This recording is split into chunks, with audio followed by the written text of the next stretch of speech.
Meu nome é Teresa, eu tenho 64 anos. Sou viúva há pouco mais de um ano e moro no mesmo apartamento há 19 anos. Quando meu marido era vivo, o prédio parecia menor, mais simples, quase familiar. Depois que ele morreu, eu descobri que convivência de condomínio depende muito de quem chega de mãos dadas e de quem passa a andar sozinha. Meu apartamento fica no primeiro andar, de frente para um jardim estreito que o antigo síndico mandou fazer quando o prédio ainda tinha orçamento e boa vontade. Ali eu criei minha filha, cuidei da minha mãe nos últimos meses de vida, recebi Natal, aniversário, visita de neto, entrega atrasada, luto, reforma e tudo que cabe numa vida comum. Por isso, quando alguém fala "é só um apartamento", eu sempre penso que só fala assim quem nunca precisou defender o único lugar onde ainda reconhece a própria história. O síndico atual, Marcelo, tem 49 anos, fala baixo, usa camisa polo clara, sorri no elevador e tem aquele tipo de gentileza que rende elogio de vizinho distraído. Ele sempre me chamou de Dona Teresa, com um respeito tão correto que no começo eu até me senti amparada. Foi ele quem, logo depois da morte do meu marido, mandou flores em nome do condomínio. Foi ele quem disse que qualquer coisa que eu precisasse era só avisar. Foi ele quem passou meses construindo a imagem de homem conciliador, enquanto organizava por trás a minha exaustão. Eu demorei para entender isso porque perseguição em prédio raramente começa com grito. Ela começa com regra, circular, recado no elevador e um excesso repentino de zelo administrativo. Primeiro veio uma advertência por um vaso de planta que estava ali havia anos. Depois, uma observação sobre o horário da visita do meu neto. Depois, um bilhete por causa de saco de lixo deixado fora do padrão. Tudo pequeno, tudo aparentemente justificável. Tudo perfeitamente desenhado para me fazer parecer uma moradora difícil quando eu reagisse. Eu ainda estava tentando ser razoável quando apareceu a primeira multa. O motivo era perturbação recorrente da harmonia condominial. Eu li aquela frase sentada à mesa da cozinha e senti uma humilhação funda, porque até a linguagem parecia feita para me transformar em problema abstrato. O mais estranho é que, mesmo sendo alvo daquela mudança de clima, eu continuei sendo útil para o próprio prédio. Vizinha do bloco da frente me pedia para receber encomenda. Uma mãe do 6º andar me deixava a chave reserva quando viajava. O porteiro novo pedia ajuda para localizar moradores antigos no interfone. Até Marcelo, o síndico tão correto, às vezes me ligava para saber de histórico de infiltração, vazamento, barulho de obra, número de antigo prestador. Eu virei uma espécie de memória operacional do condomínio. Isso dói de um jeito específico, porque mostra que a comunidade aceita sua utilidade antes de aceitar sua dignidade. Te procuram quando precisam do que você sabe, mas não te defendem quando resolvem testar o quanto você aguenta. Lembro de uma tarde em que Marcelo bateu na minha porta com uma pasta de atas de assembleia debaixo do braço e uma expressão educada. Disse que estava organizando documentos antigos e queria confirmar em que ano tinha sido feita a troca da aprumada do meu corredor. Eu disse o que lembrava. Mostrei até foto do vazamento de anos atrás. E ele agradeceu como quem reconhece valor. Na semana seguinte, recebi outra notificação. Foi aí que comecei a perceber a dinâmica completa. Eu servia para legitimar o prédio quando precisavam de memória, mas bastava surgir conflito para eu voltar a ser a viúva sensível, a moradora tensa, a pessoa que talvez estivesse exagerando porque sofrer uma perda. Luto, quando mal-intencionados decidem usar, vira diagnóstico informal para descredibilizar qualquer reação. Minha filha, Paula, dizia para eu gravar tudo, guardar papel, anotar datas. Eu resistia, porque não queria transformar minha casa numa delegacia íntima. Mas o corpo percebe antes da cabeça. Eu já não pegava o elevador com o mesmo relaxamento. Eu já esperava o porteiro hesitar antes de me entregar correspondência. Eu já notava conversas interrompidas quando eu chegava perto da portaria. Foi nesse período que uma vizinha do 4º andar, Célia, me chamou no corredor e perguntou baixinho se eu tinha ido à última assembleia. Eu não tinha. Estava com enxaqueca e imaginei que não perder uma reunião de condomínio não mudaria minha vida. Mudou. Célia olhou para os lados antes de falar. Depois disse: "Você precisa pedir a ata daquela reunião. Se você já percebeu tarde demais que estavam decidindo coisas sobre a sua vida em salas onde você nem imaginava que era assunto, continua comigo. Porque foi a partir dessa ata que eu entendi por que o prédio inteiro tinha aprendido a me olhar de um jeito novo. No dia seguinte, fui até a administração pedir a ata impressa da assembleia. A administradora, uma mulher chamada Renata, me atendeu com um sorriso neutro e aquela fala treinada de quem quer ser técnica para não parecer cúmplice. Disse que a cópia podia ser fornecida sim, desde que eu assinasse o recebimento. Assinei. Voltei para casa com 3 folhas grampeadas e uma sensação ruim que começou antes da leitura. Na pauta oficial, constavam temas comuns: revisão de orçamento, limpeza da fachada, adequação do portão, barulho de obra. Mas mais abaixo, num item chamado Medidas para a Preservação da Convivência, aparecia uma referência indireta a uma unidade do 1º andar com comportamento reativo, questionamentos recorrentes à gestão e resistência a orientações da coletividade. Não citava meu nome. Não precisava. Todo mundo ali sabia que era eu. A ata ainda registrava que o síndico propôs acompanhamento mais rígido de ocorrências da unidade em questão, inclusive com possibilidade de advertências progressivas e avaliação de medidas administrativas cabíveis. Eu reli aquilo devagar, sentindo a garganta secar. Não era um desentendimento pontual. Era um enquadramento. Estavam produzindo uma versão oficial de mim como problema. O mais perverso foi perceber que as multas, os bilhetes e as advertências não eram reações isoladas. Eram etapas. Só que a prova definitiva não veio do papel. Veio do celular. Na mesma noite, Célia me mandou uma mensagem perguntando se eu estava sozinha. Respondi que sim.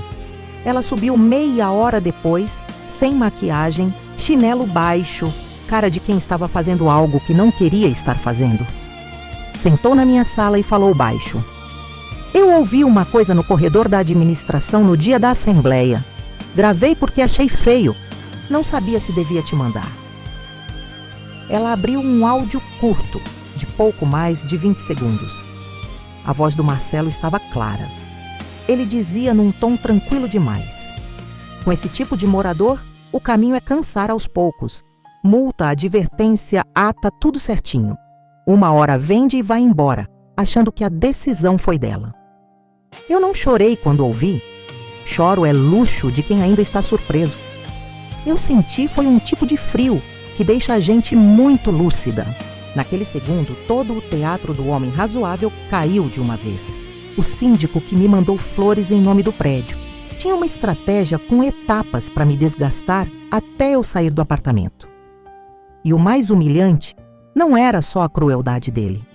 Era saber que aquilo precisava de plateia silenciosa para funcionar. No dia seguinte, eu não fui à portaria, não bati boca no corredor, não mandei texto no grupo do condomínio, fui direto à delegacia. Eu poderia ter escolhido escândalo porque tinha motivo, mas já tinham tentado me escrever como mulher descontrolada num documento de assembleia. Eu não daria a eles a cena que confirmaria a personagem que estavam construindo para mim. Levei a ata impressa, a multa, os avisos anteriores e o áudio salvo em 2 lugares diferentes. Na delegacia, enquanto esperava atendimento, eu fiquei observando a ironia daquele cenário. Tanta gente lidando com crimes brutais e eu ali com meus papéis de condomínio. Mas quem nunca passou por uma violência de desgaste diário subestima o quanto ela corrói. Tem agressão que não deixa roxo, deixa sua própria casa parecendo território hostil. Depois, com orientação jurídica, protocolei notificação formal à administração e pedi esclarecimentos sobre os critérios adotados nas ocorrências lançadas contra a minha unidade. Também deixei claro que a ata usava descrição direcionada e que havia indício de conduta deliberada para constrangimento e pressão indevida. A resposta veio 2 dias depois, em tom técnico, dizendo que o condomínio agia dentro das normas, prezando pela boa convivência. Era exatamente o tipo de linguagem que o áudio desmontava.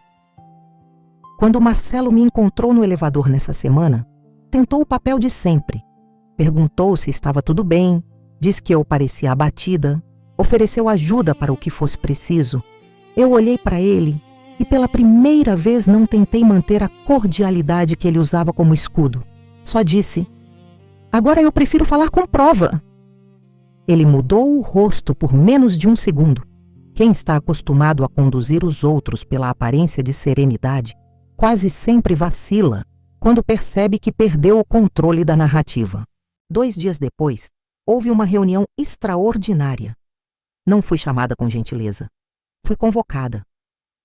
E ali, na frente de algumas pessoas que antes me traziam bolo de aniversário e planta de muda, eu ouvi Marcelo dizer que tudo não passava de mal-entendido, que frases podem sair de contexto e que a gestão do condomínio sempre visou o interesse coletivo.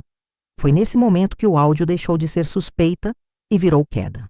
Se você já teve que escolher entre fazer escândalo ou fazer certo, mesmo estando ferido por dentro, continua comigo, porque a parte mais difícil não foi provar o que ele fez. Foi aceitar que depois da prova, o prédio nunca mais seria o mesmo para mim.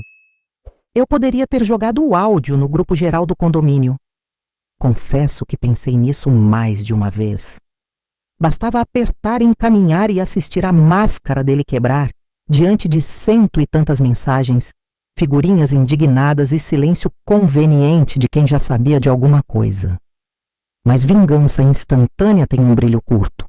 O que eu precisava era registro, consequência e limite. Então decidi fazer o caminho menos barulhento e mais irreversível. Mantive tudo por via formal, com advogado, pedido de apuração e exigência de retificação do tratamento dado à minha unidade nos registros do condomínio. Foi uma decisão moral difícil, porque eu sabia que agindo assim, eu não me sentiria vingada. Eu me sentiria apenas responsável. E ser responsável enquanto o outro te empurra para o ridículo é uma das formas mais solitárias de dignidade. Célia ficou com medo de ser identificada como a pessoa que me entregou o áudio. Eu entendi. Em comunidade pequena, coragem tem preço social imediato. O porteiro evitava me olhar por alguns dias. A administradora passou a falar comigo por e-mail. Uma mãe que antes me pedia para guardar encomenda, agora mandava o filho descer sozinho buscar. Nada disso era oficial. Tudo isso era mensagem. Marcelo, por outro lado, começou a perder a calma em camadas. Não em público, porque isso ele sabia controlar, mas na pressa do corredor, no jeito de fechar a porta da administração, na forma como parou de sustentar o sorriso ao me ver. Pessoas assim costumam depender muito da própria reputação. Quando a reputação racha, elas ficam sem o principal instrumento. Minha decisão final foi manter a denúncia, exigir retratação formal em assembleia e recusar qualquer acordo informal que resumisse tudo à falha de comunicação. Aquilo não era falha de comunicação, era método. Assumir essa posição me custou paz imediata, mas me devolveu uma coisa que eu estava perdendo dentro da minha própria casa: eixo. Depois de meses sendo tratada como uma mulher inconveniente, eu finalmente voltei a me reconhecer como alguém lúcida diante de uma crueldade organizada. No fim, Marcelo não conseguiu sustentar a versão limpa do que tinha feito. A combinação da ata impressa, do histórico de advertências e do áudio curto criou um desenho claro demais para continuar sendo chamado de mal-entendido. Houve retratação parcial, revisão de registros ligados à minha unidade e um enfraquecimento público da autoridade dele dentro do prédio. Não foi cena triunfal. Não teve aplauso. Não teve justiça perfeita. Teve, isso sim, uma reparação burocrática, acompanhada de um silêncio constrangido nos corredores. Eu recuperei meu nome no papel, mas perdi a ilusão de comunidade. As festas juninas do prédio deixaram de me parecer convite. As conversas na portaria nunca mais soaram espontâneas. O elevador voltou a funcionar, mas a leveza não voltou junto. Essa foi a parte do custo. A redenção, se posso chamar assim, veio de um lugar menor e mais íntimo. Algumas semanas depois, uma moradora jovem do 5º andar bateu na minha porta com uma travessa pequena de bolo e disse, meio sem graça, que estava me pedindo desculpas por ter acreditado mais na postura calma do síndico do que na minha dor evidente. Eu aceitei o bolo. Não porque aquilo apagasse nada, mas porque, às vezes, a única restauração possível vem em porções pequenas, humanas, imperfeitas. Nessa mesma noite, sentei na varanda e ouvi o barulho normal do prédio. Talher, televisão distante, água de torneira, porta fechando, passos no corredor. E percebi uma coisa que meu luto ainda não tinha deixado claro para mim. Depois que a gente perde alguém importante, muita gente testa se também consegue tomar o resto. No meu caso, tentaram tomar meu sossego, minha reputação e a minha vontade de continuar ali. Não conseguiram. Mas eu também não saí intacta. Hoje eu continuo no mesmo apartamento, com as mesmas plantas e o mesmo jardim estreito lá embaixo. Só que agora eu sei que convivência não é sinônimo de comunidade. E educação demais pode ser o verniz preferido da perseguição. A gravação mostrou isso, sim.